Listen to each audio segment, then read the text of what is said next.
Welcome to the Antique Roadshow. What's that? It's not the Antique Roadshow. I was told it was the Antique Roadshow. I have so many gigs these days, I just don't know which one it is. So it's the workout. All right, well, I guess we'll do the workout then. All right, everybody, we have 3 things to work on. We're gonna be doing those 3 things for a 15-minute time.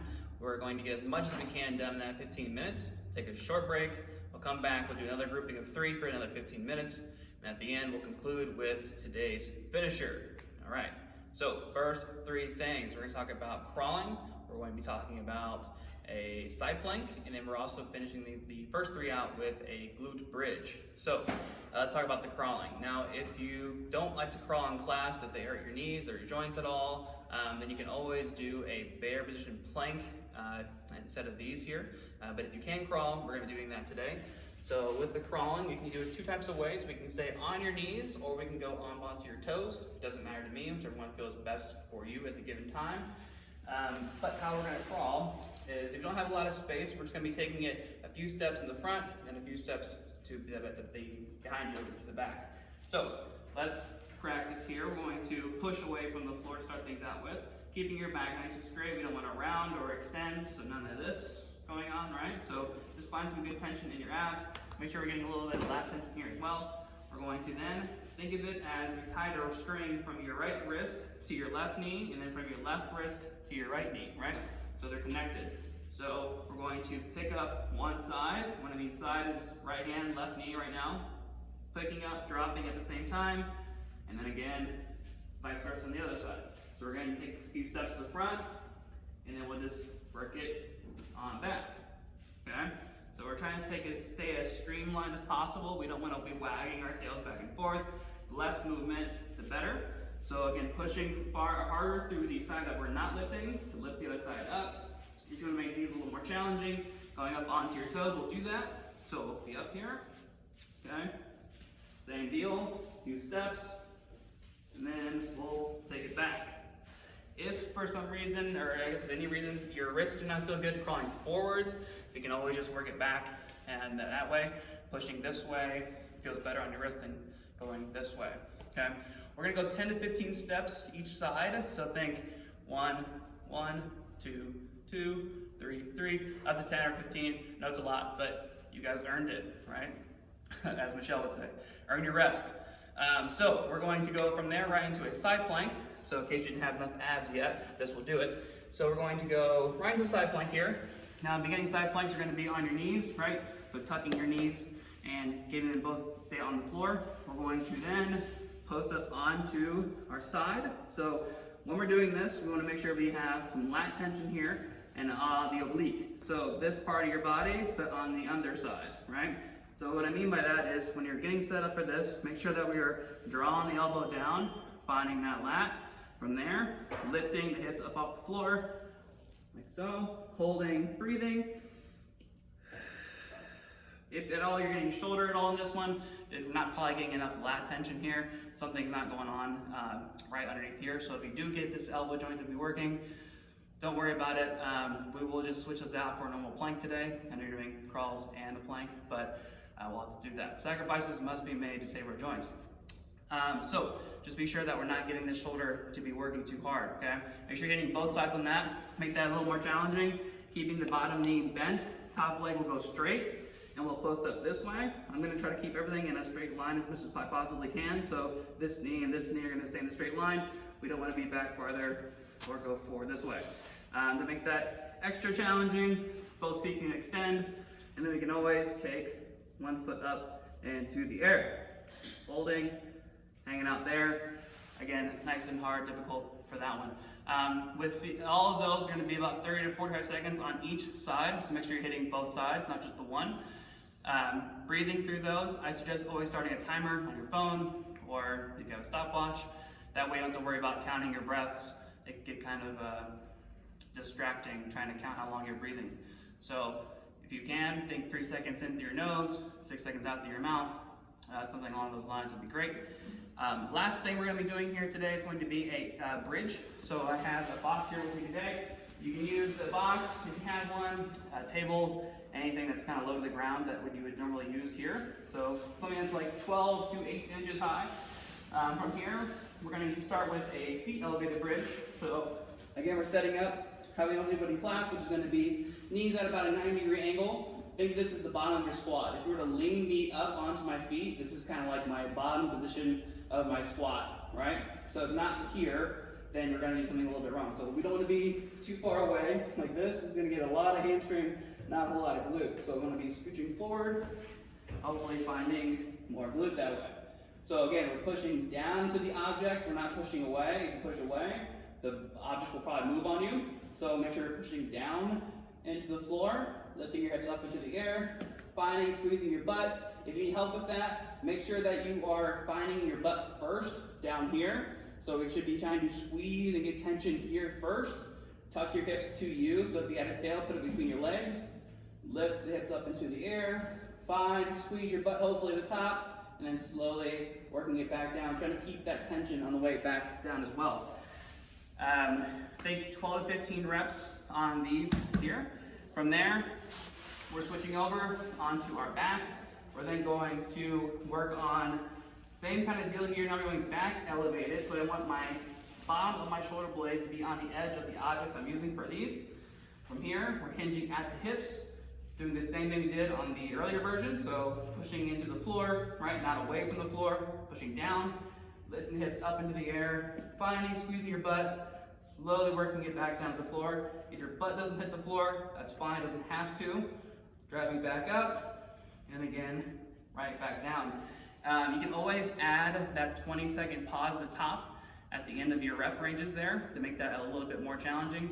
Banding them up around your knees, adding weight and load, also make them more challenging as well. The tempo for these can make it a little more challenging too. So if you're taking your time with these, maybe like a 2-second hold at the top of every rep, 1 second, so like 2, 2, 2, so 2 seconds down, 2-second hold at the top, and then 2 seconds up. So that way it's a little bit slower, more time and attention. And then get that last, your last rep range, last like 15, you get to 12 to 15, your last rep range, hold for that top part for about 20 seconds. That should make things a little more difficult for you. Cool? Go ahead and take a little bit of break after this one, and we'll see you back for the B section. All right, everybody, welcome back here. We're gonna start the B section now. You'll have 15 minutes to work on all 3 of these, get as much as you can done, and we'll finish things out with a finisher. So 3 things we're gonna do for B. We'll overhead press with a band or a dumbbell. We're going to then get into lateral lunges, and then also getting into a seated cable, or I guess not a cable, I'm used to having the cables here, seated banded rows for you guys. So let's talk about the overhead press. Today I'm gonna show you guys with a band. You can certainly do this with a dumbbell. But before I go over the overhead press, for anyone out there that can't do overhead stuff, if their shoulder doesn't feel great, we can always do half-kneeling banded Y raises. So what we're going to be doing is we're going to grab onto your band here. One hand's going to be over, one hand's going to be under. Depending on what knee is up or down is going to be the one that you choose. So if my right knee is down, then my right hand's going to go over top and grab onto the band this way. My left knee is up, left palm up. Okay, so that's a good way to remember. From there, thumb should be pointing same direction. We're going to extend the band, I guess pull the band apart, and then coming right back in. If the angle you choose isn't awesome on your shoulder, you can always soften it up by going a little wider. You don't necessarily have to go straight up. This is kind of teaching you, or I guess allowing your body to still work your shoulder without having to go all the way up. So we should be getting shoulder here where the palm that is up, shoulder should be working, and the palm that's down, lat. All right, so when you switch, it'll be the same thing, just going this side now.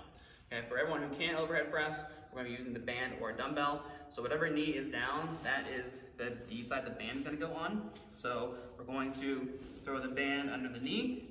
From there, going to wrap my thumb around the band. Going to load, so we're going to find a little bit of tension in your lat here. Elbow positioning should be a little bit kind of at an angle, so I don't want it to be completely flat or directly in front of me, so somewhere kind of in the middle of those 2 things. Pressing the band up overhead. Your bicep should be kind of in line with your ear here. Slowly working the band down, finding that tension in the lat like I said before, and then again, right back up. Just make sure we're not extending the rib cage here, keeping everything flat, locking in the down-legged glute, okay? Make sure that's nice and solid there. Again, making sure not through here, breathing into your belly, tension through here. Same way with the dumbbell. You can take it overhead, no difference there. Just holding a weight instead of a band, okay? From there, let's talk about the seated cable row. Rep ranges on those, rather guys, I forgot to mention rep ranges on the overhead press. We're gonna go 8 to 10 a side, so make sure you're hitting both sides, switching these in between, okay? So, seated cable rows.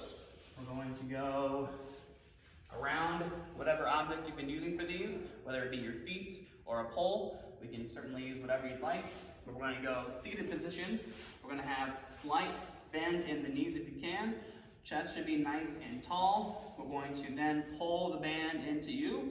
So again, finding your lat as you pull the band, squeezing your shoulder blades together in the back, slowly working the band away, stretching those lats, so we should feel a stretch through here. And then again, pulling right back in. Now you notice the way I'm gripping the band, I'm just grabbing onto the loop part. I want to make this a little more challenging. I'm going to just grab on top.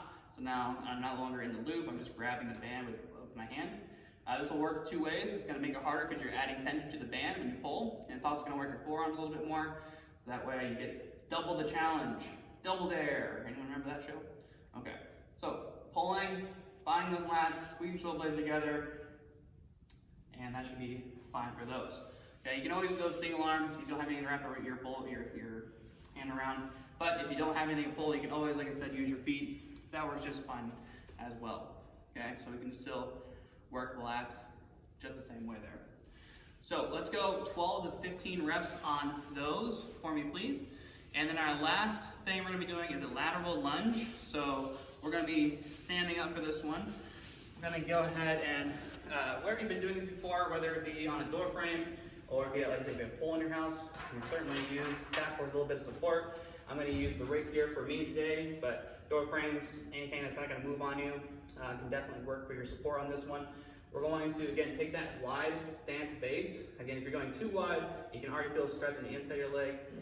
Bring it in a little bit, but we do want a little wider than normal. We're going to, remember, bend the knees a little bit here, sit the hips back, and then we're going to lean into one side as I sit myself into my lunge.